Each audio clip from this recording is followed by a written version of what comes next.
Welcome students.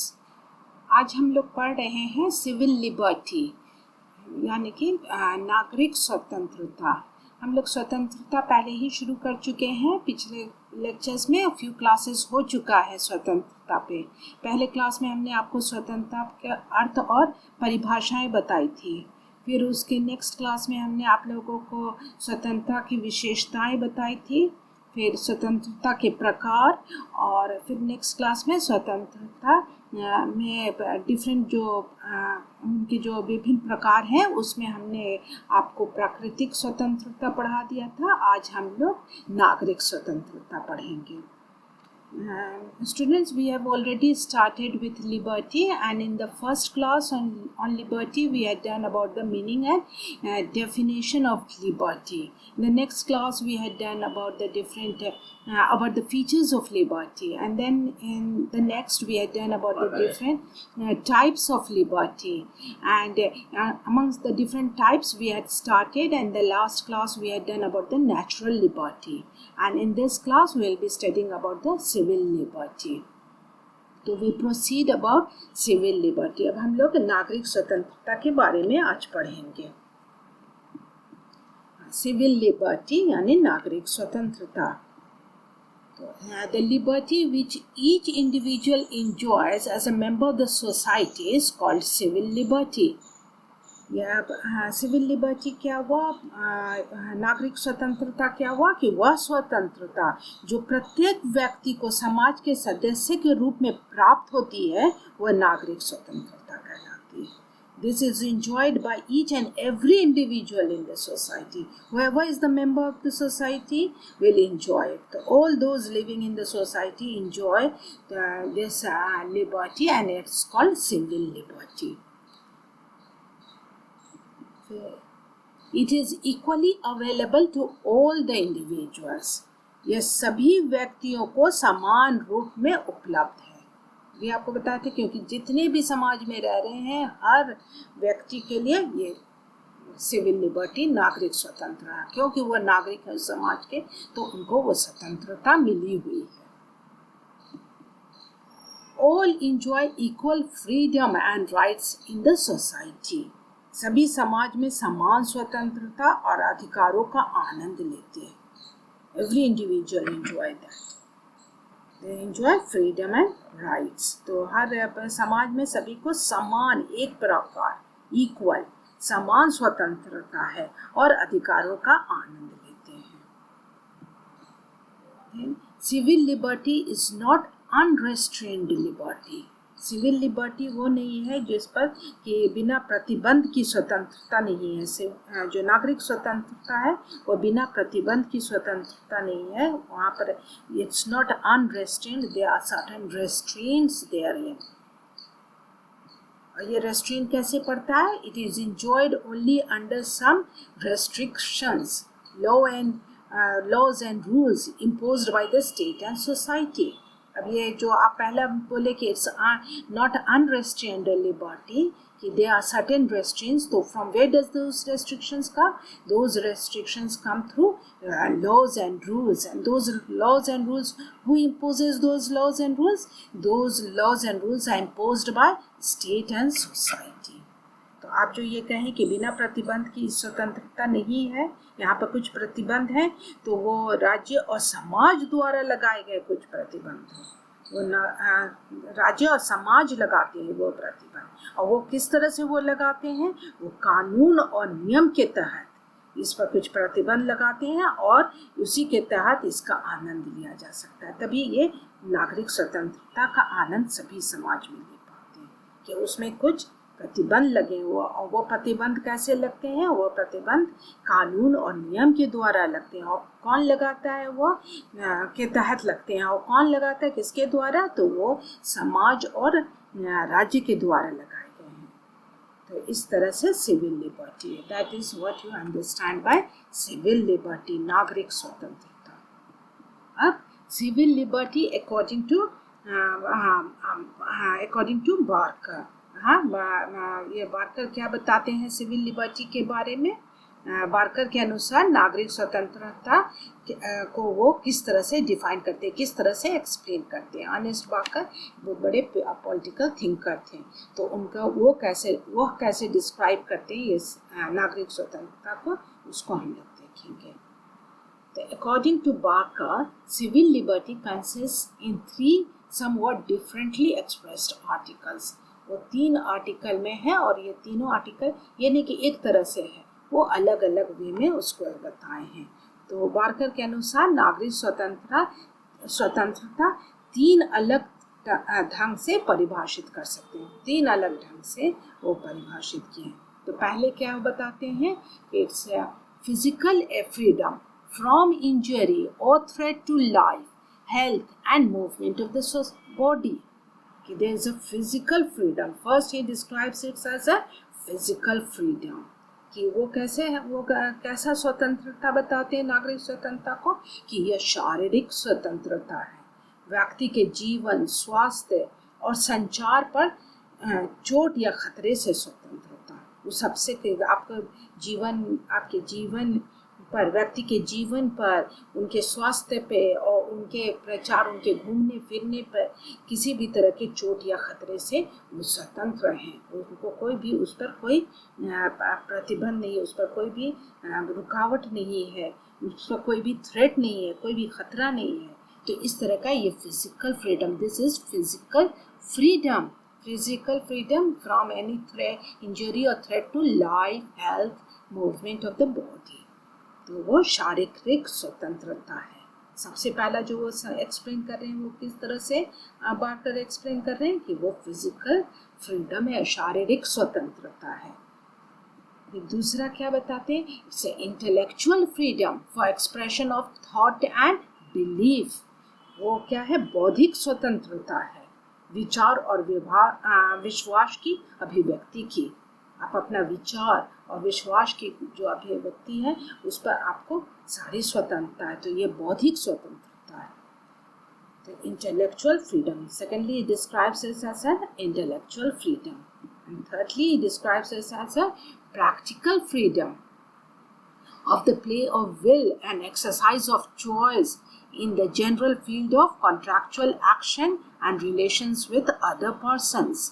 कि उसको वो क्या बताते हैं, तीसरा, कि ये व्यवहारिक स्वतंत्रता है, ये संविधात्मक कार्रवाई और अन्य व्यक्तियों के साथ संबंधों में अपनी इच्छा शक्ति और पसंद की स्वतंत्रता, कि आपको अपनी इच्छा शक्ति, अपनी पसंद की स्वतंत्रता है, कि आप जिस भी चाहे कॉन्ट्रैक्ट में एंटर कर सकते हैं, किसी भी संविधात्मक कार्रवाई या अन्य व्यक्ति के साथ संबंधों में आप अपनी इच्छा शक्ति या अपने पसंद की स्वतंत्रता है, आप पर कोई थोप नहीं रहा है ऊपर से।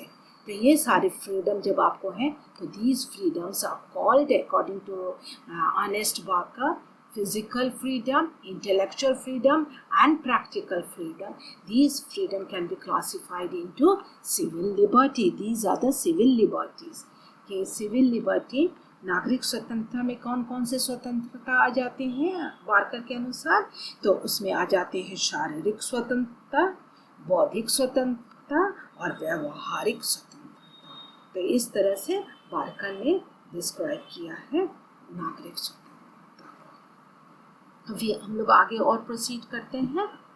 Comparison between civil liberty and natural liberty, नागरिक स्वतंत्रता और प्राकृतिक स्वतंत्रता की तुलना। प्राकृतिक स्वतंत्रता हम आपको लास्ट क्लास में पढ़ा चुके हैं, तो उसकी तुलना हम प्राकृतिक स्वतंत्रता जो लास्ट क्लास में पढ़ लिए थे, उसकी तुलना हम किससे कर रहे हैं अब यहाँ पर, नागरिक स्वतंत्रता से। दोनों के बीच में क्या कंपैरिजन है। तो civil liberty is very opposite of natural liberty. Civil liberty जो है, हम लोग जो आज पढ़ रहे हैं सिविल लिबर्टी, वो नागरिक स्वतंत्रता, वो प्राकृतिक स्वतंत्रता के बिल्कुल विपरीत है। दोनों, they are two opposite types of liberty. अगर दोनों एकदम oppose, both are opposed to each other। तो सिविल लिबर्टी, नागरिक स्वतंत्रता और प्राकृतिक स्वतंत्रता में के बिल्कुल विपरीत है। Natural liberty denounces the presence of any restraint of any kind. Natural liberty जो है, प्राकृतिक स्वतंत्रता, किसी भी तरह के प्रतिबंधों को अस्वीकार करता है कि कोई भी प्रतिबंध नहीं रहना चाहिए समाज में, का प्रतिबंध नहीं उपस्थित होना चाहिए, कि हर एक तरह के प्रतिबंधों की उपस्थिति को अस्वीकार करता है प्राकृतिक स्वतंत्रता। और civil liberty accepts the presence of some rational restraints imposed by state and society. नागरिक स्वतंत्रता राज्य और समाज द्वारा लगाए गए कुछ तर्क संगत प्रतिबंधों को स्वीकार करता है। ठीक इसके अपोजिट क्या है? नेचुरल लिबर्टी के अपोजिट है प्राकृतिक स्वतंत्रता के एकदम अपोजिट क्या है? नागरिक स्वतंत्रता, जो राज्य और समाज द्वारा लगाए गए कुछ तर्क संगत प्रतिबंधों को स्वीकार करता है कि कुछ होने चाहिए रेस्ट्रेंट, उसमें कोई भी रेस्ट्रेंट नहीं होना चाहिए, कोई भी प्रतिबंध नहीं होना चाहिए। लेकिन सिविल लिबर्टी कहता है कुछ रैशनल रेस्ट्रेंट्स, तर्क संगत प्रतिबंध को लगाना को स्वीकार करता है कि वो लगाने चाहिए। और कौन लगाएगा? वो राज्य और समाज लगाए, तभी आप सभी इंजॉय कर पाएंगे, सभी आनंद ले पाएंगे नागरिक स्वतंत्रता का। इस तरह से वो वी प्रोसीड। ये समझ गए आप लोग क्या डिफरेंस है सिविल लिबर्टी और नेचुरल लिबर्टी में? सिविल लिबर्टी में there has to be certain rational restraints, whereas natural liberty denounces presence of any restraint of any kind. And thus both are quite opposite to each other. अब civil liberty के features of civil liberty. हम लोग नागरिक स्वतंत्रता की विशेषताएं, क्या विशेषताएं हैं? तो civil liberty has two features, उसके दो फीचर्स हैं सिविल लिबर्टी के। फीचर वन कि the state guarantees civil liberty, के दो विशेषताएं हैं मेन प्रमुख नागरिक स्वतंत्रता के। अब पहला है कि स्टेट गारंटीज सिविल लिबर्टी, कि नागरिक स्वतंत्रता को गारंटी कौन देता है? राज्य ही नागरिक स्वतंत्रता की गारंटी देता है। वही गारंटी देगा तभी आप आनंद ले पाएंगे नागरिक स्वतंत्रता की। तो it guarantees, state guarantees civil liberty. और दूसरा है civil liberty stands for the protection of rights and freedom from undue interferences, कि सिविल लिबर्टी जो है क्या है? वो स्टैंड करता है नागरिक स्वतंत्रता, राज्य और नागरिक स्वतंत्रता अधिकार और स्वतंत्रता को अनुचित हस्तक्षेप के सुरक्षा प्रदान करता है, कि अधिकार और स्वतंत्रता को जो है वो उसको प्रोटेक्शन दे रहा है। किससे प्रोटेक्शन देता है सिविल लिबर्टी?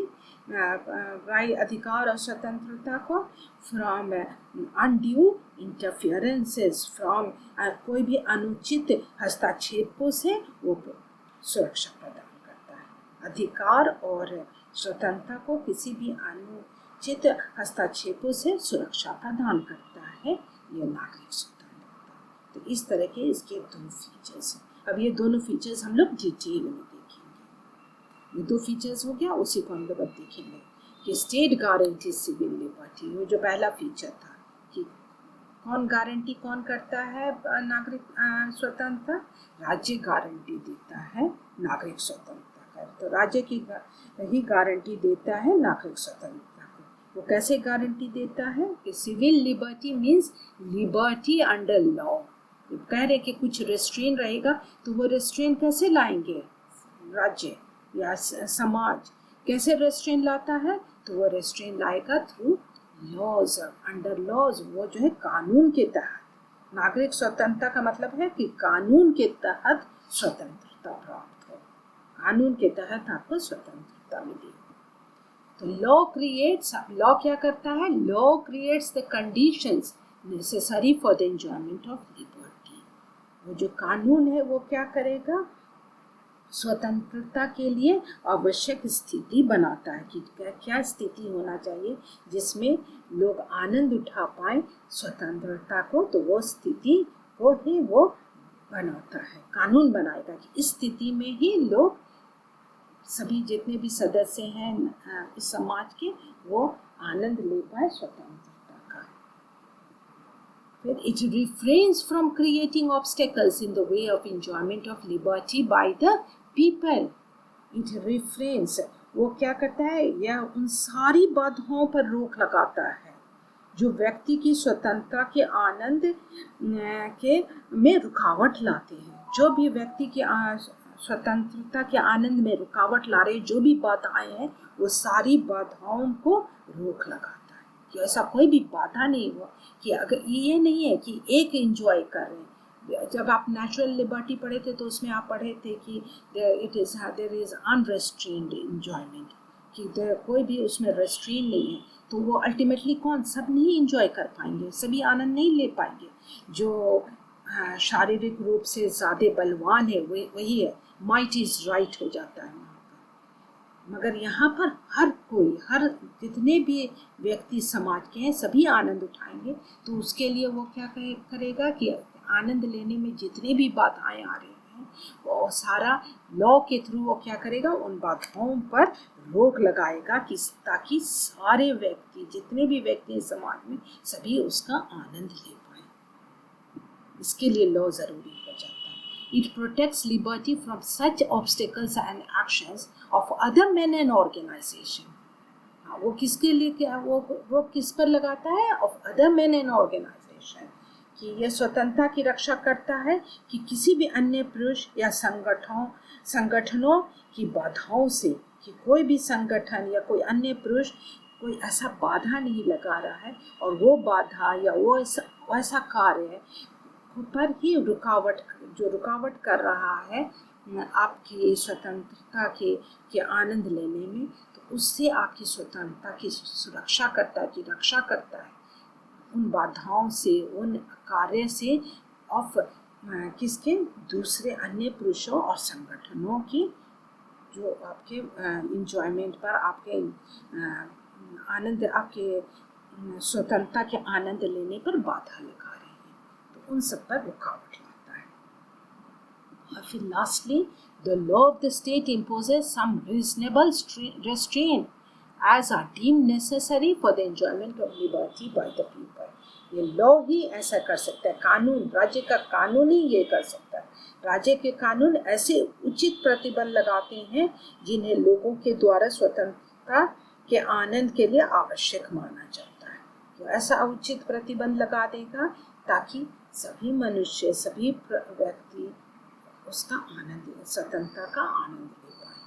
तो ये नहीं है कि माइट इज राइट, कि कुछ ही इंजॉय कर रहे, नहीं, सारे व्यक्ति, जितने भी समाज में रहने वाले सदस्य सभी आनंद ले पा रहे हैं स्वतंत्रता।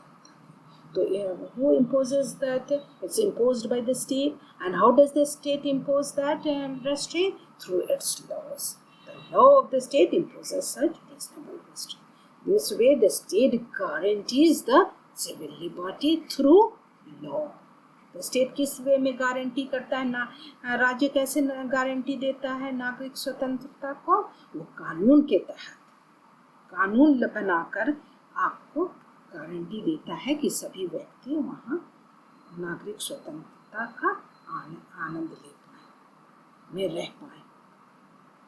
और दूसरा आप पढ़े थे अभी थोड़ी देर पहले, हम लोग देख रहे थे कि दो फीचर था, there were two features। तो one was that the state guarantees the civil liberty, and the दूसरा था कि protection of civil liberty, what does it does, it gives protection to rights and freedom। तो civil liberty अधिकार और इसको आपके अधिकार और स्वतंत्रता की सुरक्षा करता है। तो वो हम लोग एग्जामिन कर रहे हैं अभी। अब इसमें ये है फीचर्स में, ये सेकेंड फीचर्स आ जाता है। Civil liberty involves the concept of limiting the possibility for violation of rights of the people by the government। Civil liberty क्या करता है, सरकार द्वारा लोगों के अधिकारों का उल्लंघन की संभावना को सीमित करने की अवधारणा शामिल है। कि अगर सरकार द्वारा अगर ही कुछ वायलेशन हो रहा है on the rights of the people, and that violation is done by whom? By the government. Then the civil liberty, it involves concept of limiting such possibility that the government also does not create does any violation of the rights of the people. तो नागरिक स्वतंत्रता में समाज द्वारा सरकार द्वारा लोगों के अधिकारों का उल्लंघन की संभावनाओं को भी सीमित करता है, कि उसकी भी अवधारणा शामिल है। सरकार भी आपका enjoyment of rights and freedom, उसमें कोई वायलेशन नहीं कर पाए, उसमें कोई उल्लंघन नहीं कर पाए। This is ensured by granting and guaranteeing the fundamental rights of the people. ये कैसे इंश्योर किया जाता है, ये कैसे प्रदान करता है ये गारंटी? थ्रू ये मौलिक अधिकारों द्वारा प्रदान की जाती है कि आपको कुछ मौलिक अधिकार दिए गए, जैसे हमारे भी संविधान में हमें मौलिक अधिकार दिए गए कि हमें राइट टू लाइफ है, राइट टू लिबर्टी है, राइट टू इक्वालिटी है, फ्रीडम है, राइट अगेंस्ट एक्सप्लॉयटेशन है। तो उस तरह हमारे पास भी बहुत सारे राइट्स हैं। तो वो राइट्स हमको कैसे, कभी भी उसका उल्लंघन होता है तो हम कोर्ट तक जा सकते हैं। तो इस तरह मौलिक अधिकार देकर के, अधिकारों को देकर, लोगों को मौलिक अधिकारों को प्रदान करके संविधान द्वारा ये गारंटी किया जाता है कि लोग, जितने भी मनुष्य रह रहे हैं उस समाज में, उनके अधिकार और स्वतंत्रता की सुरक्षा बनी रहे। And finally, it also stands for providing constitutional and judicial protection to rights and liberties of the people. और वो किस तरह, वो तो आपको मौलिक अधिकार मिल गया संविधान में, तो वही कॉन्स्टिट्यूशनल, प्रोवाइडिंग कॉन्स्टिट्यूशनल के संविधानिक और न्यायिक सुरक्षा प्रदान करता है कि आप वो लोगों को अधिकारों और स्वतंत्रता को संविधानिक और न्यायिक सुरक्षा प्रदान करता है कि संविधान में एक दिया हुआ है और दूसरा अगर फिर भी संविधान में दिया हुआ फिर भी उल्लंघन हो रहा है, क्यों नहीं, राज्य द्वारा, सरकार द्वारा हो रहा है या किसी अन्य व्यक्ति द्वारा हो रहा है, तो आप कहाँ जाइएगा? संविधान में तो आपको दिया हुआ है मौलिक अधिकार, तो आप कहाँ जाइएगा? आप जुडिशरी में मूव करिएगा फॉर जुडिशियल प्रोटेक्शन। तो न्यायिक सुरक्षा भी आपको दिया गया है साथ साथ। तो इस तरह आपको सिविल लिबर्टी है प्रदान करता है राज्य, और ये इस तरह से उसके उल्लंघन में भी, कि उसका उल्लंघन नहीं हो पाए, वो भी मेंशन है। तो these are the two features that we discussed in. तो आज तक हमारा यहीं तक रहता है। हम लोग फिर नेक्स्ट क्लास में हम लोग कोई दूसरा प्रकार देखेंगे, other type of liberty will examine. We are now examining different types of liberty in which we have completed natural liberty and today we did civil liberty. हम लोग अब स्वतंत्रता के प्रकार पढ़ रहे हैं, जिसमें हमने पिछले क्लास में आपको प्राकृतिक स्वतंत्रता पढ़ाया था और आज आपको नागरिक स्वतंत्रता पढ़ाया। फिर कल के क्लास में हम लोग डिफरेंट स्वतंत्रता का कोई दूसरा, विभिन्न प्रकार में से कोई दूसरा प्रकार देखेंगे। तो आज तक हमारा लेक्चर यहीं तक रहता है। Thank you. और अगर आप मिस कर गए हैं मेरा वो सारे लेक्चर्स, तो आपको डिस्क्रिप्शन बॉक्स में, इस यूट्यूब की चैनल में आपको डिस्क्रिप्शन बॉक्स में वो सारे मिल जाएंगे। तो वो वहाँ पे जा कर के आप देखिएगा, आपको ये सारे लिबर्टी वाला में आपको सारे मिल जाएंगे। प्ले लिस्ट होगा, लिबर्टी करके है, उसमें सारे प्ले लिस्ट में आपको मिल जाएगा। तो आज तक यही रखते हैं। Okay, thank you.